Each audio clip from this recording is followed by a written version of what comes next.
오늘 우리 주시는 하나님 말씀은 고린도전서 5장 1절에서 2절 말씀을 받들어 읽겠습니다. 너희 중에 심지어 음행이 있다 함을 들으니 그런 음행은 이방인 중에서도 없는 것이라. 누가 그 아버지의 아내를 취하였다 하는도다. 그리하고도 너희가 오히려 교만하여졌어. 어찌하여 통한이 여기지 아니하고 그 일 행한 자를 너희 중에서 쫓아내지 아니하였느냐. 아멘. 죄를 통한이 여기는 마음이란 제목으로 하나님 말씀을 전하도록 하겠습니다. 성경에는 이런 얘기는 싫지 않았으면 좋았을 텐데 라고 인간적으로 생각이 들 때가 있습니다. 가령 예를 들자면은 다윗 왕이 밧세바를 범했던 일들, 그리고 오늘 고린도전서 5장에 나타난 그런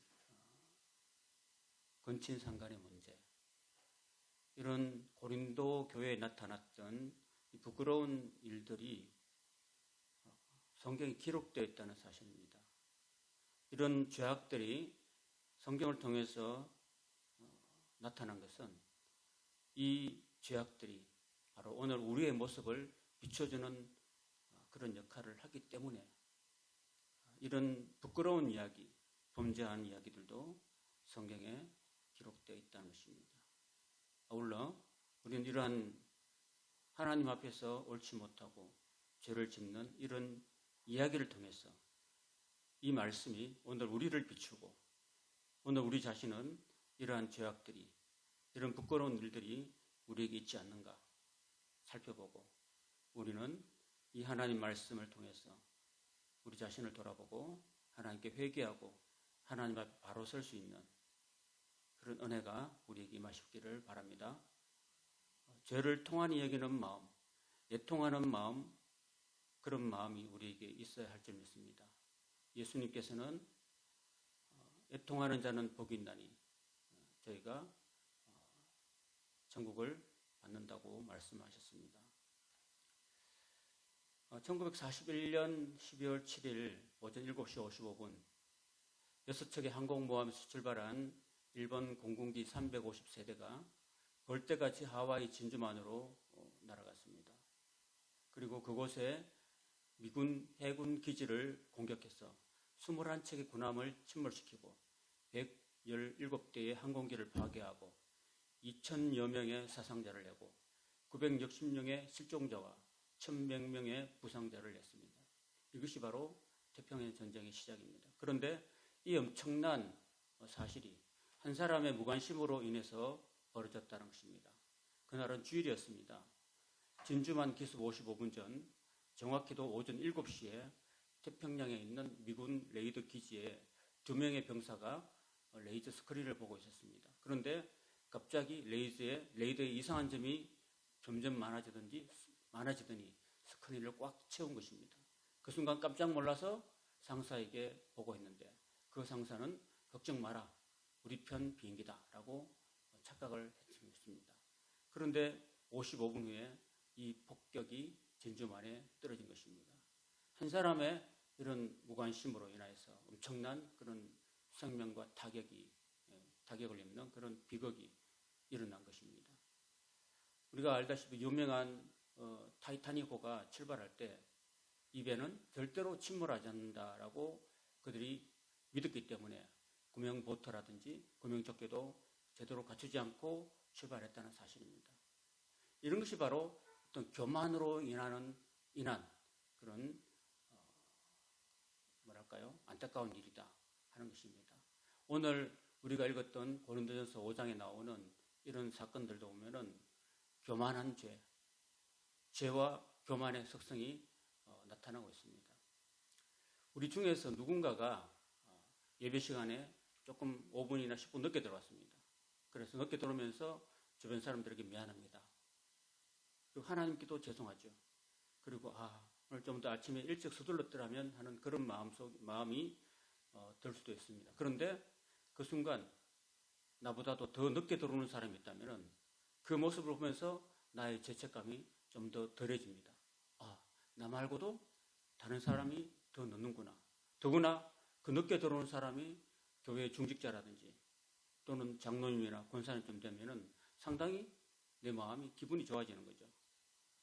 좋은 기분 좋아짐이 아니라 야, 나보다 더 못한 사람도 있구나 하면서 슬슬 자기 행위를 정당할 그런 구실을 마음에 가지고서 합리화한다는 것입니다. 이러한 삶의 패턴이 우리의 모든 신앙생활에서도 그대로 적용된다는 것입니다. 죄라는 것은 언제든지 자신을 정당화할 수 있는 무서운 것입니다. 그래서 사도 바울은 오늘 말씀을 통해서 고린도 교회가 죄를 아주 우습게 다루고 있는 그런 모습을 보면서 그들의 교만과 죄는 단호하게 잘라내야 된다고 말씀하고 있습니다. 읽었던 그런 본문의 1절과 2절에 나오는 것은 근친상간의 이야기입니다. 아마도 여기 나오는 자기 아버지의 아내, 그러니까 계모와 더불어서 음행하는 그런 일들은 세상 가운데서 일어나지 않는 그런 일이었습니다. 아마도 성경학자들은 이렇게 해석하는 사람도 있습니다. 그 아버지가 돌아갔죠. 아버지가 돌아가면은 아버지의 유산이 아들에게 오죠. 근데 아들에게 오기 전에 이미 계모가 있었거든요. 계모가 그 유산을 가장 많이 차지할 수 있겠죠. 그렇기 때문에 그 계모의 유산을 가지고 자기가 또 유산을 승계하기 위해서는 그 계모와 결혼해가지고 같이 동거하고 산다는 거죠. 그래서 이런 일들이 돈 때문에 일어나는 거죠. 돈 때문에 일어났고 또 그 돈을 가진 그 사람이 많은 돈을 가진 그 사람이 교회에 출석하고 있는 겁니다. 출석하면서 나는 바울에게, 나는 아볼로에게, 나는 게바에게 막 속했으면서 그 속에 교회가 운영되기 위해서는 많은 재정이 필요하기 때문에 이 사람의 그런 잘못을 눈 감아주고 오히려 자랑하고 하는 그런 웃지 못할 그런 일들이 교회 안에서 일어났기 때문에 사도 바울은 너희가 어찌하여서 그렇게 하느냐, 어찌하여 이런 죄를 지으면서도 그 죄를 통한이 여기지 않느냐라는 그런 호소를 하고 있는 것입니다.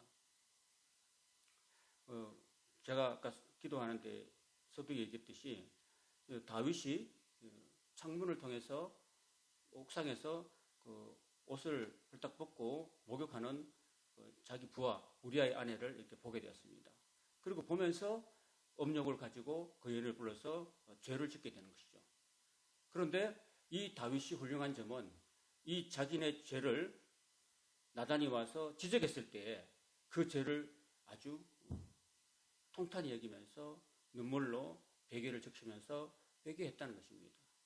물론 그 죄에 대한 그런 대가는 처절하게 가족 내에서 충분히 하나님께 받았습니다. 죄는 사함을 받았지만 그의 죄의 대가는 엄청나게 크게 받았다라는 것입니다. 이런 다윗의 이야기를 통해서 죄라는 것이 얼마나 무섭고 또 겁나고 하는 것을 우리가 기억해야 되고 저 죄의 대가는 처절하다라는 것을 우리가 알 수 있습니다. 그렇기 때문에 이 음행의 죄라는 것은 정말 우리가 조심해야 되고 또 통한이 여겨야 되는 것이죠.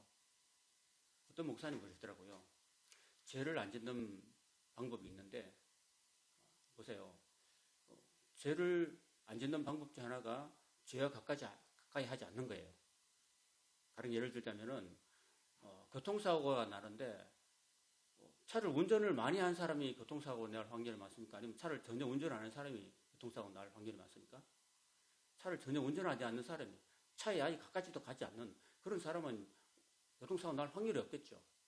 그런데 자꾸 돈을 만진다든지 하다 보면은 돈에 대해서 욕심이 생기고 또 가룟 유다처럼 또 예수님을 돈에 30냥에 30에 팔아버리는 그런 엄청난 죄를 지을 수도 있는 것이죠. 요셉을 보면은 자꾸 그 보디바리아니가 요셉 곁에 자꾸 달라붙어요. 자꾸 달라붙고 자꾸 이렇게 동침하자고 자꾸 유혹을 하잖아요.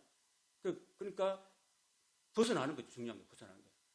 죄를 안 지려면은 죄를 벗어나야 되는 거예요. 달아나야 돼요. 옷을 위통을 겉옷을 뭐 붙잡히는 한이 있더라도 빨리 그곳에 달아나는 것이 중요한 거죠. 죄를 짓지 않는 방법입니다.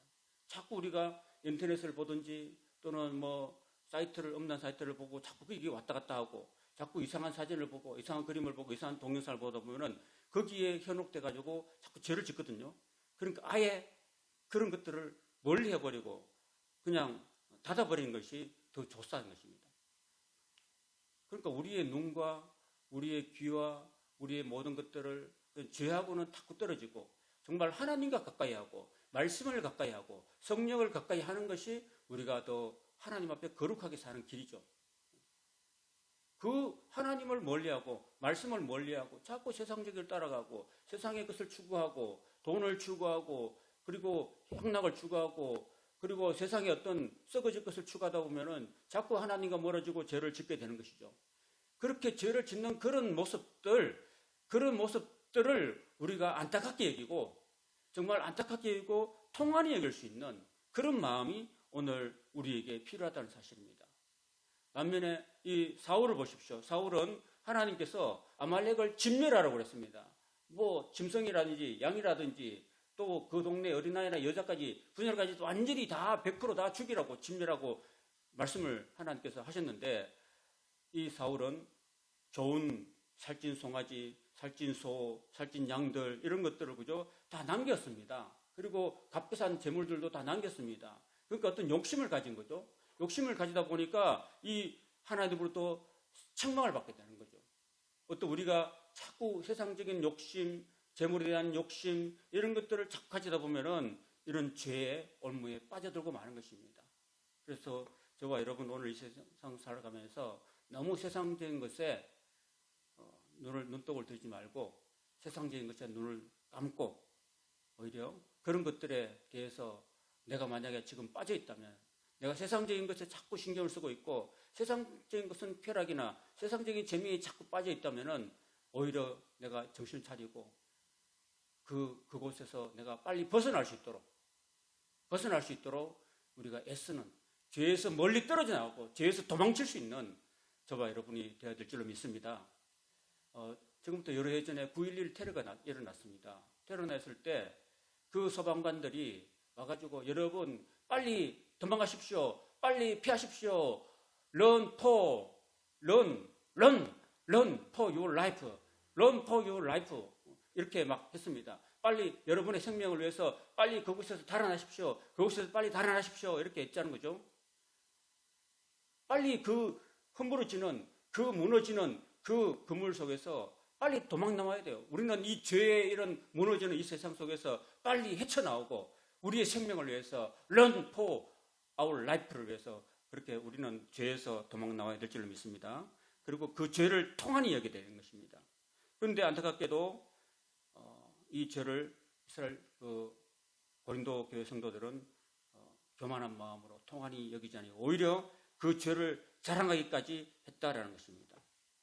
그래서 바울은 그에게 출교하는 그런 왜 출교를 하지 않았나 이렇게 하면서 그 권징에 대해서 말씀하고 있습니다. 우리 5절 같이 읽겠습니다. 5절 시작. 이런 자를 사탄에게 내어주었으니 이는 육신은 멸하고 영은 주 예수 날에 구원을 받게 하려 함이라 그랬습니다. 이런 자들 그러니까 교회에서 엄명을 하고 못된 짓을 하는 사람 이런 사람들은요 계속 죄를 짓고 또 교만하고 회개하지 않고 또 교인들이 또 그런 그 사람이 속한 그런 파가 그 사람을 내어주지 않고 또 치료하지 않고 쫓아내지 않고 있는 그런 계속될 모습 보면서 바울은 비록 자기는 에베소에 있고 그 죄를 지은 사람은 고린도 교회에 있지만은 몸은 멀리 떨어지지만 영적으로는 고린도 교회와 함께하면서 영적으로 예수 그리스도의 이름으로 예수 그리스도의 능력으로 이런 사람을 사탄에게 내준다는 것입니다. 사탄에게 내준다는 것은요 교회 안에는 하나님의 세계고 교회 밖에는 사탄의 세계거든요. 이 사람을 육신적으로는 출교를 시킵니다. 교회에 들어와서 성찬을 받지 못하도록 수산정지를 하고 교회 출석을 하지 못하도록 막고 이러면서 그 사람이 출교를 시킴으로써 그 사람이 내가 죄를 지었구나라고 스스로 깨닫고 비록 출교는 당했지만 그가 출교당한 가운데 회개함으로써 그가 주 예수의 날에 물론 육신은 멸하지만 육신은 출교를 당했지만은 영으로서는 주 예수의 날에 주 예수의 심판의 날에 그가 구원을 받도록 하는 그런 배려가 바로 권징이라는 것입니다. 치료라는 것입니다. 여러분 교회가 사법기관은 아니죠. 그렇지만은 교회 안에서도 이런 법적인 문제, 그러니까 여러 가지 죄의 문제가 일어날 수 있죠. 재정적인 돈의 문제가 일어날 수도 있고, 이렇게 성적인 문제가 일어날 수도 있고, 여러 가지 분열의 문제, 갈등의 문제가 일어날 수 있는데, 사도 바울은 여기 이런 말씀을 통해서 그 사람을 출교하는 그런 교회의 그 권징을 이야기하고 있습니다. 권징이라는 것은 권면하고 그리고 징벌하는 것입니다.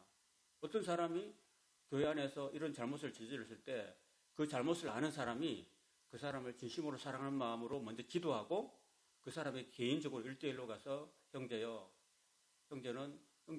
형제님은 이런 잘못을 저질렀는데 이것은 주님께서 기뻐하지 않습니다라고 일단 권면을 해야 되는 거죠.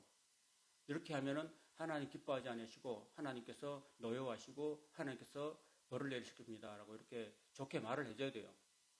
그래서 말을 하고 들으면은 듣고 회개하면 감사한 일인데 만약에 그 말을 듣고 회개하지 않으면은 또 두세 사람이 교회 이름으로 가서 교회 장로가 가서 권면을 합니다. 그리고 두세 사람이 가서 권면을 해도 안 들었다. 고개를 빳빳이 세우고 교만하게 저를 회개하지 않으면은 그 다음에는 세 번째 교회가 그 사람에 대해서 징벌을 하는 거죠. 이 사람은 성부와 성자와 성령 이름으로 사탄에게 내어준다라고 출교를 합니다. 회중 앞에서 출교를 하면은 보통 출교를 하게 되면은 그 사람은 바깥으로 나가서 빨리 죽는다고 합니다. 더 이상 죄를 짓지 않든지 빨리 죽든지 아니면 그 사람이 빨리 회개하면은 다시 돌아올 수 있는 여지도 있겠죠. 그렇게 해서 출교를 함으로써 이 사람이 육신은 비록 출교를 하지만은 그 영혼은 가장 중요한 것은 영원히 구원받는 거잖아요. 만약 이 사람이 계속 죄를 짓는 상태로 교회를 다니고 있고 하면은 교회가 여러 가지 교회가 거룩해지는 것이 훼손되고 교회 공동체성의 그런 정체성이 훼손되는 거고 교회가 거룩해지지 않고 더러워지는 거죠. 그 사람 때문에. 그래서 교회가 문제를 당하는 거죠. 그죠? 그리고 이런 문제를 하나님이 기뻐하지 않는 거거든요. 하나님께서 구약에 여호수아 시대 때 어떤 그 성에 아이성에 들어갈 때 아이성은 참 작은 성이었거든요. 그래서 뭐 이스라엘 전체 군대가 들어갈 필요 없이 한 군사 한 2, 3천만 내어주십시오. 그러면 충분히 무너뜨릴 수 있습니다 하고 나갔습니다. 그런데 나갔는데 1차전에 완전히 깨져버렸습니다. 그리고 막 들어와서 저녁에 막 이스라엘 백성이 울었습니다. 하나님 왜 이렇게 되었습니까 하고 그러니까 또 2차전에 나가서 또 깨집니다. 그래서 또 이스라엘 온 전체가 막 울고 막 회개하면 그러니까 하나님께서 여호수아에게 여기에 너희들 공동체에 죄가 있다. 죄가 있기 때문에 이 아간이라는 사람이 하나님의 바쳐진 재물에 손을 대가지고 탐욕을 부렸다. 그 사람이 그 죄를 공동체에 짓고 있기 때문에 내가 함께 할 수 없다. 내가 함께 할 수 없기 때문에 너희들이 자꾸 전쟁에서 패배하고 많은 사람들이 그 사람 때문에 죽는다. 그 사람의 죄를 적발해내고 그 사람에 대한 증거를 가야 된다라고 메시지를 주신 것입니다. 그래서 이스라엘 온 회중이 모여가지고 제비를 뽑아가지고 거기서 유다 지파에서 아간이 뽑히는 거죠. 아간이 뽑혀가지고 아간이 자복을 하게 됩니다. 제가 사실은 욕심을 부려가지고 하나님께서 금하신 재물에 내가 손을 대고 그 신할산 그 옷 외투를 내가 가지고 그 금과 은과 재물들을 내가 숨겼습니다라고 고백할 때 그 하나님의 진노가 그 사람에게 임해가지고 그 사람을 온 이스라엘 백성들이 돌로 쳐가지고 돌무덤을 만들어 그 가족들을. 그러고 난 다음에 공동체가 거룩성을 회복하고 난 다음에 그 다음에 아이성을 점령하게 된다는 것입니다. 이것이 바로 하나님의 그 공동체, 하나님 나라의 공동체가 바로 죄를 용납하지 않는 그럴 특성이 있는 거죠. 저와 여러분들도 하나님 나라의 지체고 공동체인 줄 믿습니다. 우리 교회가 바로 이 교회 공동체가 거룩해져야 되는 거죠. 교회 공동체 안에서 우리가 음행이 있다든지 또는 분쟁이 있다든지 또는 뭐 송사가 있다든지 여러 가지 재정적인 문제라든지 돈의 문제 이런 여러 가지 하나님이 기뻐하시는 그런 문제가 있다면은 이 공동체가 거룩성이 훼손되게 되고 그 거룩성이 훼손되게 되면은 하나님이 함께하지 않으시고 그 교회가 결코 일어설 수가 없는 거죠. 그죠? 그래서 우리가 가장 무서워해야 될 것은 우리가 어떤 능력이 아니라 바로 우리의 거룩이라고 생각이 됩니다. 우리 교회 안에 죄가 들어오고 음란이 들어오고 분쟁이 들어오고 갈등이 생기고 서로 찢고 물고 싸우고 사분오열하면은 하나님이 기뻐하지 않고 하나님이 떠나신다는 사실을 우리가 오늘 이 말씀을 통해서 기억해야 될 것입니다. 그러므로 이렇게 말씀합니다. 7절에 너희는 누룩 없는 자인데 새 덩어리가 되기 위하여 묵은 누룩을 내버리라. 우리의 유월절 양 곧 그리스도께서 희생되셨느니라 했습니다. 우리는 새 누룩인데 묵은 누룩, 그러니까 이 누룩이라는 것은 죄를 상징하고 있습니다. 유월절 출애굽할 때 하나님께서 이스라엘 백성들을 하여금 누룩 없는 떡을 만들어서 먹도록 했거든요. 지금 오늘날 우리 교회 공동체를 말하면 그 누룩 없는 떡이라는 것은 죄를 멀리하는 거죠. 죄를 없애는 것입니다. 그 죄를 없애기 위해서 우리 주 예수 그리스도께서 유월절 어린 양이 되신 거죠. 어린 양이 되셔서 우리를 대신해서 우리의 죄를 다 감당하시고 십자가에서 피 흘려 죽으심으로써 속죄하셨잖아요. 그렇기 때문에 예수님이 우리 교회 공동체의 주인으로서 머리로서 우리의 모든 죄를 속죄하셨기 때문에 우리 또한 예수님의 그 속죄의 정신을 이어받아서 우리 또한 거룩해야 될 줄로 믿습니다. 그래서 같이 한번 따라합시다. 누룩이 없이 오직 순전함과 진실함의 떡으로 하자. 그렇습니다. 오늘 이 말씀의 결론입니다. 오늘 우리는 이 교회 공동체가 정말 죄 없이 누룩이 없이 순전함과 하나님 앞에 순전함과 그리고 진실됨으로 진실함의 떡으로 우리가 하나님께 올려드리는 그런 예배가 회복되고 또 교회의 거룩성이 회복되어서 하나님이 함께 하시는 우리 교회, 하나님이 기뻐하시는 우리 교회를 통해서 하나님의 역사가 나타나는 우리 교회가 될 수 있기를 주님의 이름으로 축원합니다.